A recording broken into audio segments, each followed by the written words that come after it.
তৈরি হয়েছে।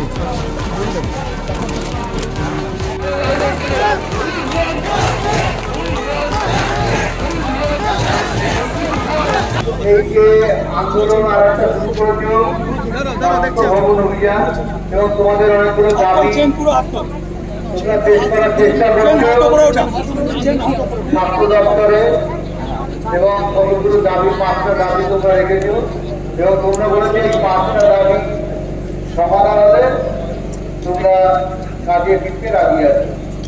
5টা দাবি তোমাদের ন্যায্য দাবি আমি মনে করছি।